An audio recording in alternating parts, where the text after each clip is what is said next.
maïs. Vous avez analysé? On a bien analysé. Et vous avez vu des taux de protéines plus élevés? De la protéine. Ça contient beaucoup de protéines de toutes ces qualités. Bon, on appelle ça la maman nourricière. La maman nourricière. Voilà. Parce que... En bambana, c'est Diemba Numa. Cette question des OGM, par exemple, maintenant nous sommes arrivés à faire une initiative. En initiative en Suisse, ça veut dire que tous les peuples peuvent voter l'année prochaine sur la question est-ce qu'on veut des OGM en Suisse, oui ou non. Tout le monde peut voter. Et ça, nous sommes réussir pour poser cette question au peuple suisse. Et ça, c'est très important. La question que je voudrais poser, est-ce que cette nouvelle politique de l'État malien ne constitue pas un danger pour le monde paysan à travers les explications que nous venions d'avoir? Parce que si on privatise la production des semences, moi je pense que peut-être les privés auront peut-être la prétention d'introduire les OGM en vue d'obtenir plus de profit au détriment des producteurs. Votre pays, le Mali, comme beaucoup d'autres pays africains, a adopté, parce que l'Organisation mondiale du commerce le lui a contraint, une législation sur la propriété intellectuelle, notamment sur la propriété intellectuelle des plantes, qui est la législation européenne, qui est la législation de l'UPOF, qui est la législation du certificat d'obtention végétale. Sachez qu'en France, lorsque nous ressemons notre propre récolte, même si c'est nous qui avons mis au point notre semence depuis des générations, dans la même famille ou dans le même village, nous sommes obligés de payer une taxe. Et que demain, si cette loi pour votre pays, si cette loi est appliquée, vous serez obligés de payer une taxe, une royalty à messieurs les semenciers. Alors, cette législation n'est pas encore appliquée chez vous. Et la majorité des paysans maliens peuvent encore échanger leurs semences, semer leurs semences, et donc se défendre contre cette invasion des OGM. Sachez que nous n'avons plus le droit d'échanger des semences entre nous. Et si demain cette législation est appliquée au Mali, vous n'aurez plus le droit d'échanger des semences entre vous. Et à ce moment-là, vous n'aurez plus vos semences. Et les OGM rentreront parce que vous n'aurez que les OGM pour pouvoir semer et nourrir votre famille à la fin du mois. La Convention UPOV, qui reconnaît et protège des droits de propriété intellectuelle pour les sélectionneurs de nouvelles variétés, interdit l'échange de semences des variétés protégées. Sous la pression de l'industrie européenne, l'Organisation africaine de la propriété intellectuelle, OAPI, a révisé sa législation en 2003 pour adopter le texte de la Convention de l'UPOV. Moi, je voulais vraiment féliciter les conférenciers pour tout ce qu'ils ont daigné nous apprendre aujourd'hui. C'est quelque chose qui prend une place très importante dans ce pays parce qu'un débat s'ouvre au moins sur des bases saines déjà. Encore une fois, merci. Moi, je parle au nom d'un journal qui s'appelle Sans Fin. Sans Fin, c'est délibérément qu'il a choisi ce nom par égard pour la paysannerie malienne, la paysannerie africaine, mondiale, dont nous estimons que c'est l'allié des travailleurs qui pourra libérer l'humanité de l'esclavage dans lequel nous vivons encore et de plus en plus avec la mondialisation. Le débat dans lequel nous sommes aujourd'hui, en fait, pose le problème qui n'est pas particulier aux organismes génétiquement modifiés. C'est tous les progrès techniques et technologiques et leur sort sur cette terre dans le cadre du système dans lequel nous vivons. Je veux juste auparavant répondre à un argument clé qui a été avancé ici. Un étudiant nous a dit « Je ne suis pas catégoriquement contre, ni catégoriquement pour ». Il mérite discussion, parce que l'argument clé avancé par l'étudiant, c'est de dire « prolifération de la population ». C'est des thèses malthusiennes, on le sait, mais il y a plus. C'est en fait derrière la thèse des multinationales qui disent que les OGM vont servir à combattre la faim. Voilà l'argument clé qui est avancé. Mais considérez votre humanité. Les Chinois, ils sont combien de milliards?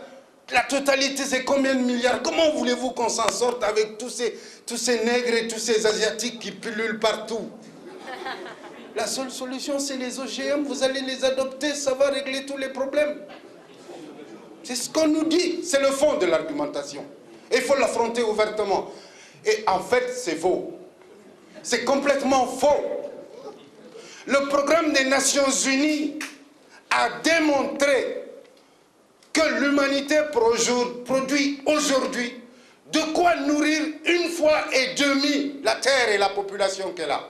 Leurs documents disent que sans OGM, nous pouvons nourrir la population mondiale. C'est du pipeau l'histoire que ça va permettre de combattre la faim.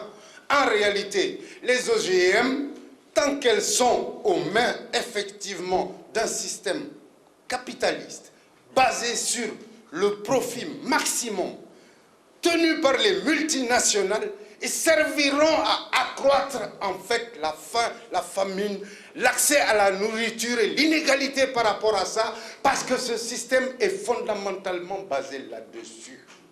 Et il en sera ainsi dans ce système tant qu'effectivement on ne trouvera pas une alternative, non pas seulement technologique ou biologique, et je réponds en cela à M. Kastler. Je pense que votre combat vraiment nous apporte beaucoup. Et nous tâcherons également de faire en sorte que vous connaissiez le terrain ici.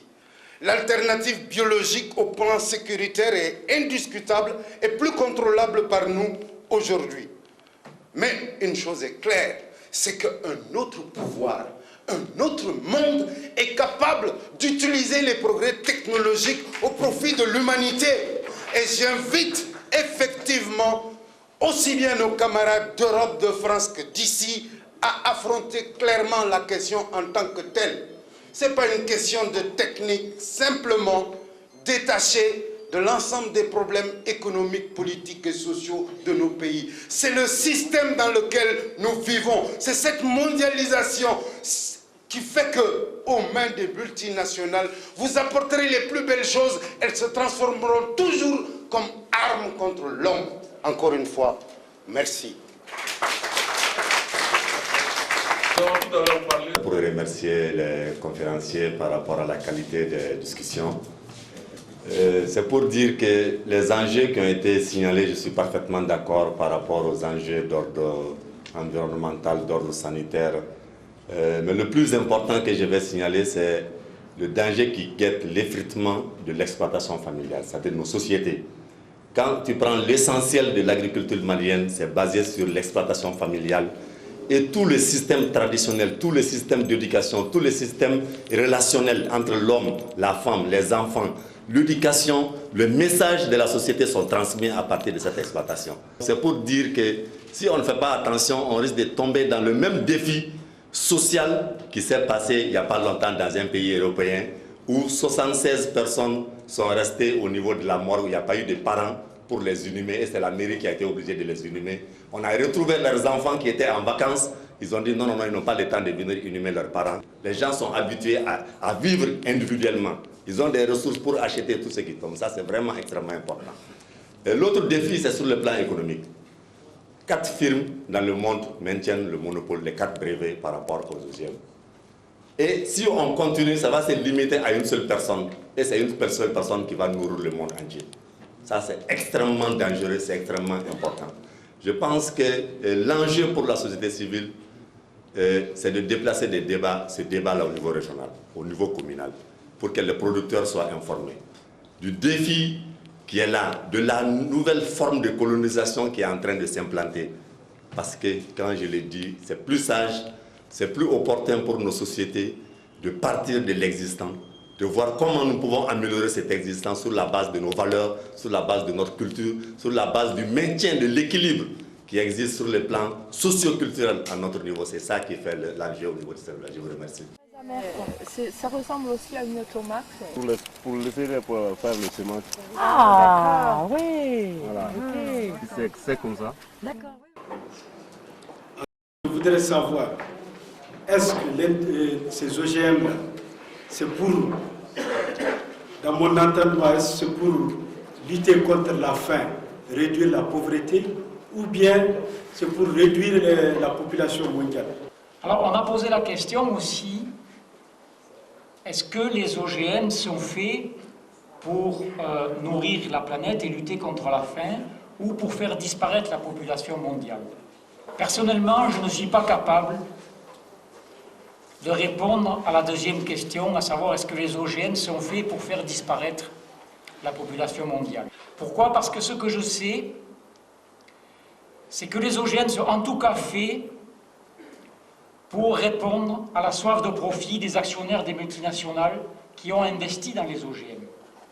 Or, qui sont ces actionnaires des multinationales? Ce sont ces gens qui ne veulent pas vous voir dans leur pays, qui organisent les charters pour vous renvoyer chez vous. Ce sont ces gens qui ne veulent peut-être pas diminuer la population mondiale, mais qui en tout cas ne veulent pas vous voir chez eux. Alors moi, je me pose la question, qu'est-ce qu'ils veulent avec les OGM? Et quand je sais que ces gens-là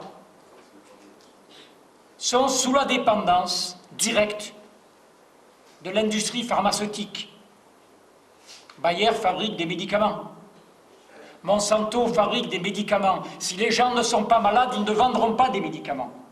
Si les gens solvables ne sont pas malades, ils ne vendront pas des médicaments. Quand ces mêmes gens organisent une alimentation qui nous rend malades, je me pose la question, je suis incapable de répondre à votre question, est-ce que les OGM sont faits ou non pour diminuer la population mondiale? Par contre, je sais que les OGM ne sont pas faits pour répondre au problème de la faim dans le monde. Parce que qui a faim dans le monde? 80% des gens qui ont faim dans le monde sont des paysans. Ce sont des paysans qui n'ont pas accès à la terre. Ce sont des paysans qui n'ont pas accès aux outils essentiels pour produire leur nourriture, que ce soit des bœufs, que ce soit des outils pour travailler le sol, que ce soit des semences qu'on est en train de privatiser. Et ces paysans vont s'entasser dans les villes où il n'y a rien à faire et ça fait des bidonvilles. Avec les OGM, chaque fois qu'aujourd'hui, il y a 100 paysans au Mali pour travailler un espace de terre, demain il n'y en aura même pas un. Parce que les OGM sont faits pour mécaniser à outrance l'agriculture. Qui est-ce qui cultive les OGM? Chaque fois que les OGM avancent, les paysans reculent. Les paysans qui font leurs propres semences sont mis à la faillite par les OGM. Ce sont les sociétés étrangères qui récupèrent les terres et ce sont ces sociétés qui vont cultiver du riz ou du coton pour l'exporter en Occident, voire chez vous. Donc, ce qui est certain, c'est que les OGM ne sont pas faits pour régler le problème de la faim dans le monde. Faisons stopper les apprentis sorciers. Ils manipulent tout. Nos amis qui sont venus d'Europe, les paysans qui sont là, qui sont venus d'Europe, ils ont vu comment on les a trompés pendant des années, des années. Ils ne peuvent même plus aujourd'hui faire profiter les familles de leur expérience de l'agriculture, des petites semences quotidiennes que chaque famille produisait et qui nous faisaient vivre. Les vaches folles, M. Megan a parlé. Ben, les poulets fous, on commence à les voir aussi. La société civile aussi, il ne faut pas la monter trop en épingle, là, comme si elle peut tout faire, la société civile. La société civile, c'est quoi? C'est des gens qui détournent nos fonds, qui sont en copain-copain avec les décideurs de l'État. L'exemple, il a donné encore tout à l'heure, le monsieur qui débarque ici avec son jojoba, qui va au palais et qui veut lui imposer son jojoba. C'est pas la société civile, ça? Alors faisons attention. La société civile, disons, moi je dis le citoyen. Faisons appel aux citoyens. Et pour terminer, donc, je dirais ceci. L'USAID, c'est un des poisons de notre société. Je le dis parce que nous l'avons constaté, ils sont partout. Ils sont même en train d'organiser notre société civile. C'est pourquoi je dis cette société civile chez nous, faisons attention. La pauvreté est telle qu'on se vend à tout. La société civile malienne est organisée par l'USAID. Et c'est l'USAID qui finance l'introduction des OGM chez nous, en proposant des millions à nos chercheurs. Ils sont tentés. Ils y vont, ils vivent, ils font vivre leur famille, mais ils oublient demain. Alors faisons donc attention à l'USAID et à ses prétendues personnes de la société civile. Faisons plutôt appel à tous les citoyens. Vous m'excusez de mon émotion également. Le débat sur les avantages et les risques des OGM reste multiforme. Les questions sont complexes, mais la société africaine, dès qu'elle est informée, réagit rapidement sur les questions d'éthique. Je vais juste parler d'éthique. Vous avez parlé des enjeux. Moi, je crois qu'il faut mentionner la question de l'éthique en politique et l'éthique en matière de recherche. Les chercheurs ne peuvent pas dire « nous ne faisons que chercher ». C'est une question de responsabilité. Responsabilité des politiques. Il n'y aura jamais de souveraineté alimentaire sans souveraineté politique. Qui gouverne l'Afrique, qui gouverne le Mali, véritablement? Qui a décidé qu'il fallait tester les OGM au Mali? Pourquoi tous ces gens débarquent de leur avion et montent directement à Koulouba, hier comme aujourd'hui, pour nous vendre n'importe quoi? La responsabilité morale et politique, non seulement des gouvernants, des chercheurs et de la société civile est engagée. Personne ne peut décider à notre place et à notre nom en ces temps où le monde est totalement ébranlé. Là où nos amis du Nord nous disent « on nous a eu il y a 50 ans », ça veut dire que nous avons encore quelques marges de manœuvre, tâchons de les exploiter. L'élite de notre pays a une responsabilité. Ceux qui vont nous amener dans ces technologies doivent savoir qu'ils ont leur responsabilité personnelle sera engagée. Parce que si demain, cela doit se révéler comme l'ajustement structurel, je pense qu'il faudra que les gens qui nous ont amenés payent pour cela. Qu'est-ce que les GM ont rapporté à l'humanité? Pour le moment, ce n'est que des controverses. Et puisque nous ne savons pas en réalité quels sont désormais les avantages et les inconvénients, moi je pense que le moratoire que les Européens ont fait est une très bonne chose. Au-delà même des OGM, le vrai problème, c'est la mondialisation et la libéralisation. Parce que pour des raisons d'intérêt personnel de certains individus, de certaines entités, on va mettre toute l'humanité, toute la planète alors, dans une même boîte pour que nous consommons les mêmes choses, nous portons les mêmes avis, nous pensons de la même manière. En termes de responsabilité, deux logiques s'affrontent. Au besoin de connaissance des chercheurs s'oppose un rappel du principe de précaution moult fois évoqué par les citoyens. Les politiques sont interpellés sur leur responsabilité de cautionner une aventure. La transformation profonde des êtres vivants ne peut être difficilement banalisée. Avec la manipulation génétique, la coévolution, l'équilibre qui existe entre l'homme et les autres êtres vivants, cet équilibre est fortement mis en cause. Et cela, on ne le cesse de souligner.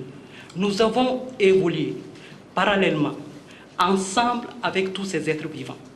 Et aujourd'hui, nous voulons nous engager dans une modification profonde de ces êtres vivants sans pour autant se poser la moindre question par rapport à nous-mêmes. Comment allons-nous nous situer par rapport à ces êtres modifiés, les êtres avec lesquels nous avons évolué durant des millénaires? La question ne se pose pas. Et pourtant, c'est une question qui est là et qui nous intéresse à plus d'un ordre.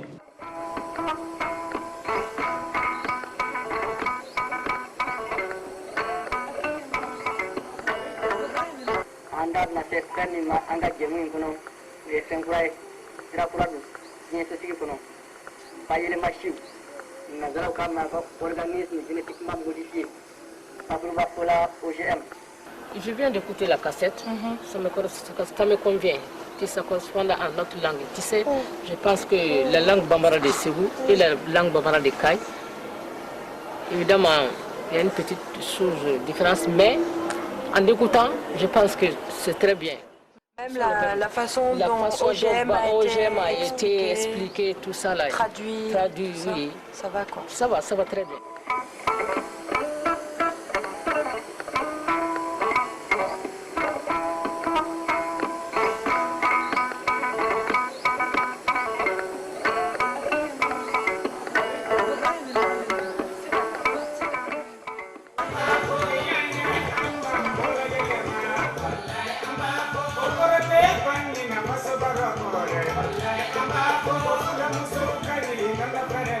Wallahi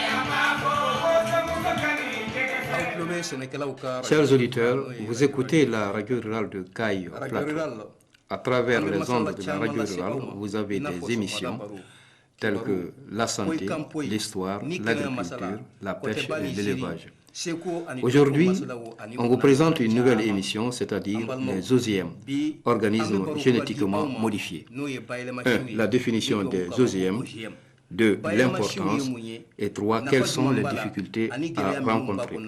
Chers auditeurs, suivons ensemble l'émission. Les OGM, c'est connu en Europe. Il est évident que ça commence à venir en Afrique. C'est venu avec le coton. Au Burkina, il y a déjà un essai sur le coton à base OGM. Et au Mali, je pense que ça ne va pas tarder. Mais le problème n'est pas là. Nous sommes des pays aujourd'hui où nous subissons, disons, la famine.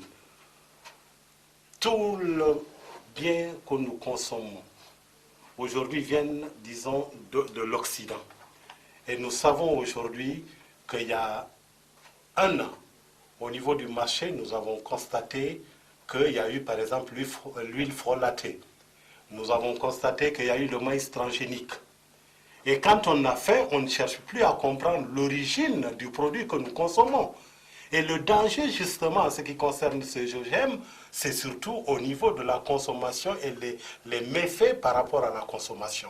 Parce que ce n'est plus des cultures saines, mais c'est parce qu'au maïs, il est ajouté une molécule de viande, et de quelle viande, ou d'un insecte quelconque. Quel danger, quel impact on a par rapport à ça. Vous voyez le risque par rapport à ça. Non seulement la dépendance vis-à-vis de ces semences-là, mais c'est surtout le risque qu'elle a par rapport au niveau de la santé. C'est ça qui est encore plus dangereux. Et en plus, on perd une partie de notre autonomie, de notre indépendance par rapport au capital sémencier. C'est ça encore qui est plus perturbant. Dire quelques conseils que peut adresser l'agriculteur européen à son frère malien. Alors je dirais, regarde et garde. C'est-à-dire, regarde tout ce qui se passe, tout ce vers quoi on est allé ensemble innocemment, c'est-à-dire qu'on s'est fait entraîner. Donc regarde où nous en sommes et garde ta semence comme tes grands-parents, tes arrière-grands-parents la gardaient, et donne-la aussi à tes enfants. Merci à tous. C'était Acteurs du développement, une émission consacrée au thème sémences paysannes. Nous pouvons retenir que les semences paysannes sont des semences que tout agriculteur peut s'aimer et ressemer. Ce sont des semences mieux adaptées qu'il convient de conserver et de préserver si nous voulons que l'agriculture malienne, africaine gagne. Nous avons évolué parallèlement, ensemble avec tous ces êtres vivants. Et aujourd'hui, nous voulons nous engager dans une modification profonde de ces êtres vivants sans pour autant se poser la moindre question par rapport à nous-mêmes. Comment allons-nous nous situer par rapport à ces êtres modifiés, les êtres avec lesquels nous avons évolué durant des millénaires? La question ne se pose pas. Et pourtant, c'est une question qui est là et qui nous intéresse à plus d'un ordre.